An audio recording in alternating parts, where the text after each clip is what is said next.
Ebya Nalukoola kanso Nalukoola ate byongedde ddala okubeera ebibi amaalo ge yasembeza ku paalamenti ate gandi muviiramu akawasa era abasajja bandi mujjawo olw'amaalo gwe. Kanso Nalukoola abantu bakulabudde, abantu bakugambye naye olabika nga okuwulirako kutono ddala eri abo abakubuulira ekituufu n'abasajja boyagala oddiringiramu na biki bye bakulowooleza okusinziira ku response ze n'okusinziira ku nteekateeka ze balina eri obulamu bwo na biki ebigenda mu maaso. Kanso Nalukoola twongera okujjukiza nti abo beekitiza nabo munnanga abo boolaba si bantu baffe.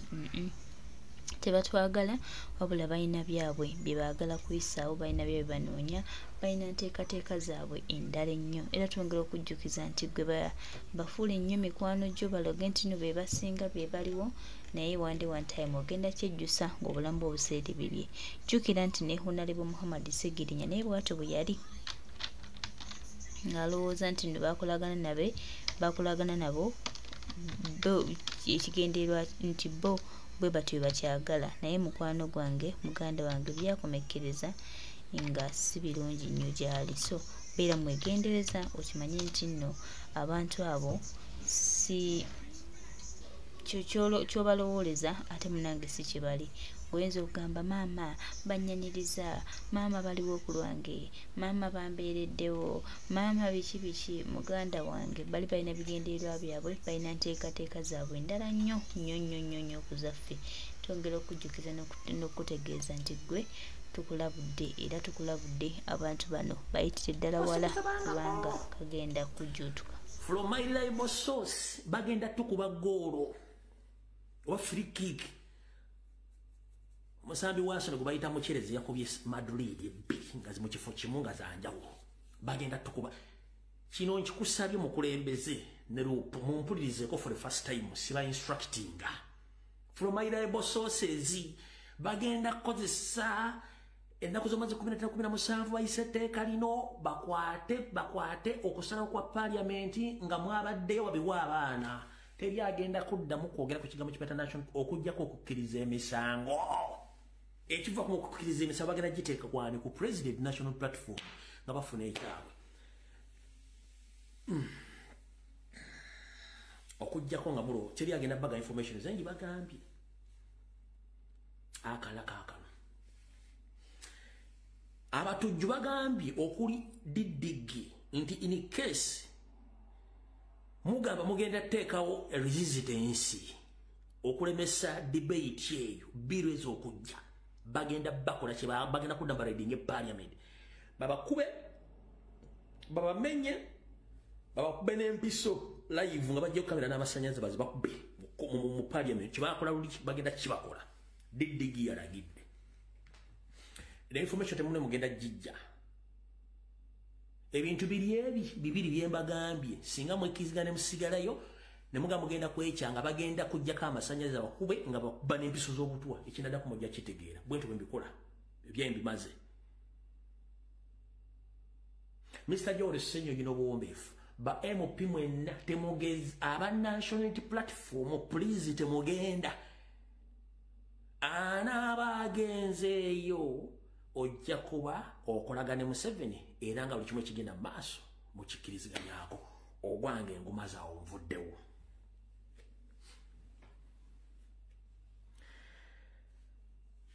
Tugenze ku nsonga endala. Wayise emyezi 7 bweddu bukyangambagamba nti Hamis Chigundu bamuwa omwana gwe Nakivubo oguzimbako lockups bamaduuka okuva gye gutandikira mpaka gye gukoma wali ku Good Shade. Omwana gwe Nakivubo guno guviira ddala musaidize ddala Makerere eri Wandege ne gujja kugatta omwo mukagumba ebyalo kyabijjukira ebiri wali kati guve Makerere ne gujja guyitano ku ddwaliro ya Kisekka ne guyingira Kisekka ne gujja ne gutandika okutambula mpaka wano ku hamu wenyine. Kati obuzibu buliwo buli buli gye guva eriyo balandlord abayina ebyapa bikoona ku mwalo ogwo balina obutakkaanya ne hamu okuviira ddala gye guva mpaka wano ku paaka empya oluguudo olusalamu olwo lwoketuuka ku hamu buli bannannyini ttaka balya buli omu alina ekyapa kikoonako ki ku mwalo kati wayinza okuba obuzibu okufunayo kati ewantu walinako access kwe kuva ku mwalo awo ng'osaze paaka empya okutambulira ddala mpaka ku container village ku katale kaawo ino wekakomaawo awo alinawo access katale kaawo ino kakomaawo katimba wa Puliyambo emyezi 7 mabega nabagamba nti omwami ono baamuwadda akole lockups oba amaduuka ku mukukuki ku mwalo ogwo ne mbagamba nti buli kimu nja kibaleta details ne mbagana akatale k'owino ako bakyabisiriikiriddemu oluvannyuma lw'emyezi 7 nga mmaze okulinnya mu ddiiru eno Bukedde Mbuyero yategedde mbu Ham asabye atwale omwala gwe Nakivubo azimbeko lockups eno si kusaba babadde bakiteeka mu public ekimanyi naye nga nze nakyogera dde emyezi 7 era nkibateekeddeyo ku mukutu ne mbagamba bano bo bakategeera ekintu kino so nga ate ekintu nakyogera dda kati kambawo nno information mutye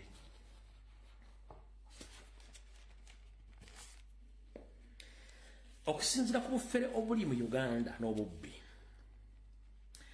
nina omukyala gwe nali ngenda okuwa platform ku lwokusatu oluwedde naye mukyalo ndooza yeerabira olw'ebizo bitenkanika avunana Hamu omubbako ettaka lye liri ku Ntebe Road okwo bw'anaaba afunye obudde nga nkubira njamuwa platform naye kati obudde bugenze kati banyabo ne bassebo mwenda bannayuganda muwulize bulungi nnyo oluvannyuma lw'okumanya ebyafaayo by'ettaka lya Nakivubo oba kituyita Nakivubo Memorial Stadium ettaka ero lya Bwakabaka bwa Buganda eryaweebwayo okuzimbako ekisaawe ky'abasajja abalwanyi abagenda okulwana entalo zisimatalo ne bakomawo Obwakabaka bwa Buganda bawe ettaka eryo okuzimbako ekisaawe okuzannyira emizannyo then government wa wakati neryeddiza mu kulyeddiza ettaka eryo lyali ku liizi eyazirinyuwi nga simutegera wabula kati wulira bulungi nnyo yo seriti bahabulwa basobola okufuna ekifaananyi kino musonyo katono mala okukeberera basobola okufuna mukuba nyangu ekifaananyi kino osobola kifuna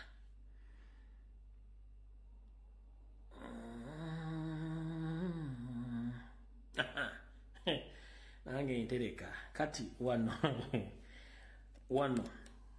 ekifaananyi ekyo mukijjukira bulungi nnyo olumu ntereka ekifaananyi ekyo mukiraba mukijjukira bulungi nnyo ng'olamutwala proposal ekifaananyi ekyo mukijjukira Hamu oyinza ogatomutegera Hamu kati zino ze proposal n'eddiru zeyamuwa zeyawa Bosco mukijjukira bulungi ekifaananyi ekyo nyinze mwakayivu yange n'enkisangayo okira bulungi nnyo kati gyaloze tetukyalina akayivu tuba nayo bulungi nnyo ebintu tuba nabwe tuba tubiteresi bituba tusobola kutereka tubivaako kati muwulire bulungi nnyo mu kusookera ddala Yoseeri yamanya nti ettaka eryo lya Buganda era lya gavumenti kye yakola mu kifaananyi kye mulabye Hamu nga bamuleetanga omugagga nti agenda kuzimba byazimbye waawo Museveni ng'alagira Hamu bamuwe liizi jjukira bwe bakuwa liizi ettaka eryo likozesaako ebbanga ggere kati ettaka lino liri mu mikono gya gavumenti era liriko ekyapa kya freehold era nga nakyo kya liizi wabula oluvannyuma lwa Yoseeri okuwa Hamu ekyapa kino akolereko emirimu gy'akola banka n'ebittavu ne bannannyini mwenna balina ensimbi muwulire bulungi nnyo abafera bali mu gavumenti ne mu Kampala bakoze ekintu kino wammanga mu Uganda Land Commission mulimu omufere commissioner gwe bayita Johnson commissioner go baita Johnson commissioner Johnson kuno kuoli era oli munyarwanda oli wakabano yakoze iki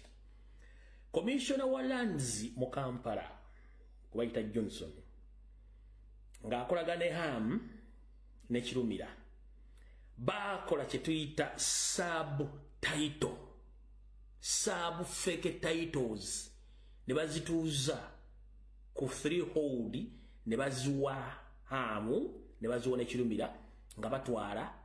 ebyapa bino ogenda okufuna kensimbi okuva mu banka n'okola ku bantu abalabo bonna naye nga already ebyapa subtitles nezebwa zonna ziri fake ye commissioner wa senteze kati banka boboyi ngoli kitavu banka wa basajja bano sente okuli Kirumira ne ham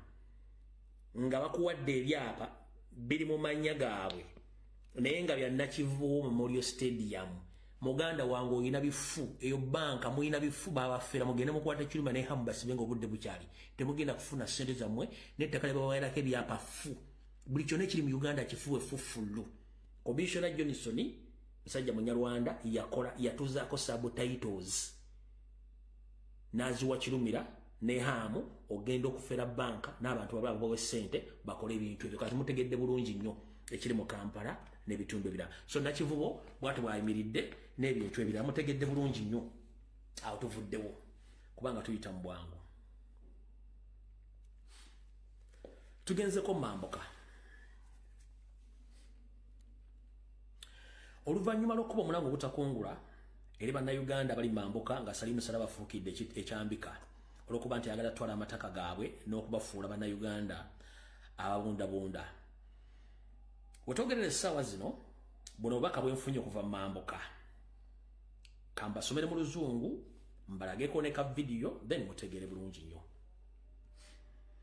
The people in Apa Trading Center in Amuru District nti abantu abawangalya mu Apa Trading Center mu Amuru District mu Acholi sub-region Northern Uganda are up in arms with bows, arrows and spears to defend themselves. Oluvannyuma batuusaako effujjo ery'okubagoba n'okubagoba ku mataka gaabwe n'okubatta wattu beekozemu omulimu bakutta amajambiya bakutte embazzi bafunye n'obusaale okugezaako okwekuuma eri abasaddekezi abamagye abakolagana ne Museveni ne Mukulu Salimu Sale okutwala amataka gaabwe. They accused their MP Honorable Akol Anthony who punched Honorable Zaki Licent convening with the Banyarwanda and Museveni to grab their land. Bakugaiwe bati nti okusingira ddala olukongolo balutaddemu ono omwami gwe bayita Honorable Akol Anthony eyakuba Zaki ekikonde eva omwange nga ono akolagana Abanyarwanda ba Museveni okuli Museveni ne Salimu Sale okubba ettaka lyabwe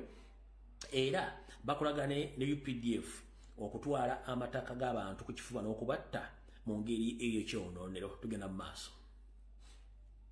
They also accuse UPDF of failing in their mandate of ensuring the safety and the security of the civilians are being attacked in their houses, being burnt as UPDF watched from the sidelines. As of now, 2 days ago, at least 12 civilians were kidnapped by UPDF at night and badly beaten, later thrown in a German prison. Bakugambye nti abasajja abo abatamanya ngamba balumba abantu bannansi abatalina wadde omwasirizi n'abalumba ne babba emiggo egiboosa omuliro ennyumba zaabwe ne bazikumako omuliro nga amagye ga UPDF gatunudde butunuzi gali ku sayidi wali.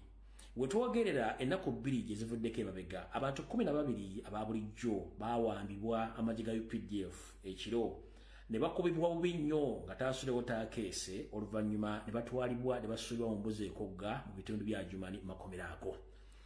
Bannayuganda bano olutegedde nti tebakyalina muntu asobola bayamba nga ate ettaka lye balibba basazeewo okwekumamu obutaaka bakole obingi bugenda okubayamba okulwana entalo zaabwe. Kino kye mbagamba bulijjo buli omu ayigewulira.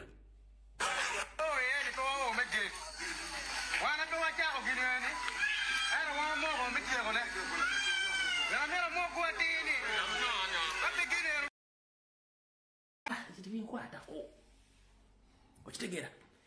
baagala ebyo mugabe ku bintu ebizimba eggwanga jaga afe tukwatako nego muge ku nsonga z'okwegatta n'okunywa omwenge kibuga tonkutulako babeera muri byo beera nti ayinza okusengula munne mbwa mmwe kale awutuvuddewo kale katugende dowooza ku nsonga endala gwawulira nga onyiize ku byenjogera munnange sirina budde bwo bwenyiigira eyo ogwange embangu koze kitegedde bulungi ekintu ekyo alright kati awo ndowooza tuvuddewo katugende ku nsonga eyatuleese eya Post Bank mumpulira bulungi nnyo nga ngenda ku nsonga za Post Bank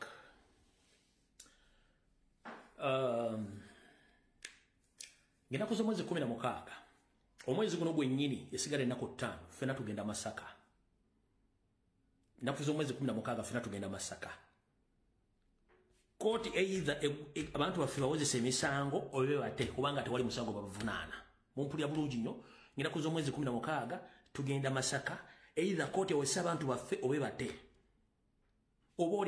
olina ki ng'oliwe Masaka ffena tugenda ku kooti kola ki kwogera nsonga zino tuziguse baganda ffe balina okukola ki balina okubata by all means oba okutandika obawozesa tukooye okusibira baganda baffe mu bintu by'ekisiru ng'ate tebalina misango goba oli munnamawulire wagulako muganda waffe misango twagala olete bujulizi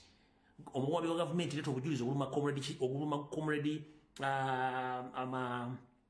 Smart wa Bobby obuluma General Gaddafi obuluma Akirewo Kivumbi oba tobolina mwenna mugenda tulaba kati ki Vietnam nkiddamu 16 tugenda Masaka kooti egenda tulaba ki Vietnam teri kubuuza teri kusaaga owe Masaka gale dduuka ffenna tugenda ku kooti temukuba muntu temukola ki twetaaga kooti ewozese baganda baffe oba balina obujulizi obulete bate babulina babate tugenda 16 ffenna Masaka katoko yakamanyiiro ompulidde bulungi nnyo kati awo tuvuddewo tugenze ku bintu bya Post Bank nga tugenda ku nsonga za Post Bank njala okujjukiza abasajja bafuga eggwanga si bannayuganda si bwe kiri nti ye era batya nnyo okuva mu buyinza obwo si bwe kiri nti ye ekibakozesa okuwamba n'okutta bakimanyi nti lyekkubo lyokka lye balina okutiisiza mutiisa mu bannayuganda nti ye bakimanyi nti okubba tegakyali mawulire ne bw'oboogerako bo babbi tukimanyi nti kituufu ekyo nti ye tukimanyi nti bannabyabufuzi abasinga obungi bakima ssente so kujjako Museveni ekyo twakitegera tukimanyi nti ye tukimanyi nti bwe tusemberera akalulu wabeerawo diversions wabeerawo ebirabo ebigabibwa bannaddiini abakulembeze ab'ennono abantu ba bulijjo n'enkuŋŋaaniza enjawulo okubuzaabuza abantu tukimanyi bulungi nnyo nti ye naye wali otuddekawo n'omanya nti Museveni Katonda gwe yatuwa ekizibu kya Uganda sina kizibu bulijjo nabagamba oba onoonya sitaani mu ggulu taliyo sitaani ye Museveni yazaala abaana okuli Natasha okuli Patience okuli Diana okuli ne Muhoozi Kanyarugaba n'abalala nkumuliitu balina n'obuzzukulu bwa sitaani weebuli ate babuzalira mu Uganda nga nabona obwana bwa buzzukulu bwa sitaani babuzalira ebweru nabuno buzzukulu nakabiri babuzalira Bulaaya ye sitaani okumanya sitaani nti n'ababa balya yagaana okulaga omuntu agenda omuddira mu bigere era agenda atteeka omutabani we Diddiki ekitali kituufu era nga kigenda kubeera kizibu nnyo kati mpuliriza bulungi nnyo omwangala kuŋŋamba eyasomako ataasomako amanya ebyobufuzi atabimanyi ndi wano okutegeeza okufuga eggwanga si muntu omu yalifuga eggwanga lifugibwa structures omukulembeze obeerawo nga supervisor era omukulembeze kyambalo nti bw'obuvaako n'omuntu omulala asobola okufuga eggwanga eryo tebakulya koyiniyo nti Museveni yafuga eggwanga Uganda no is just supervising olw'ensonga obukulembeze buvira ddala kwero si wano mpaka waggulu ye assigning on behalf of Ugandans mukitegedde bulungi nnyo kati njala kutegeeza olwaleero tosobola kunga mu miliyoni ana 9 n'emitwalo egigwamu temuli muntu asobola kufuga ggwanga mwali bulungi nnyo wabula gwe bakulaga nti tewali asobola bakulaga tewali asobola ekintu ekikyamu omusajja takyasobola kugenda mu public bamala mufumbafumba okujja nga tasobola nakukola kintu kyonna gwe mugamba nti agenda kukwata obuyinza bwe mutabani w'ekikafuuwe ekyo tekijja kusoboka wuuno wano kanyongere mubalagaliro mulabe leetuleka tugenda ku Post Bank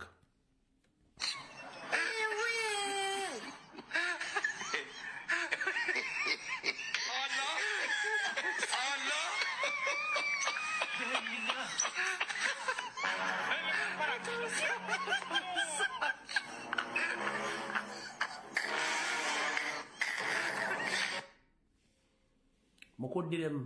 ononya sitaani tononya sitaani wantu wonna sitaani wali ku nsali live and kicking wuyo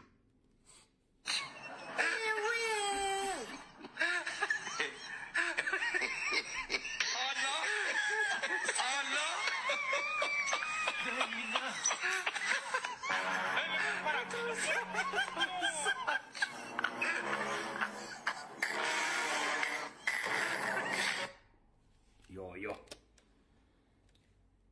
kare tugende ku Post Bank mwe namanya kimumpa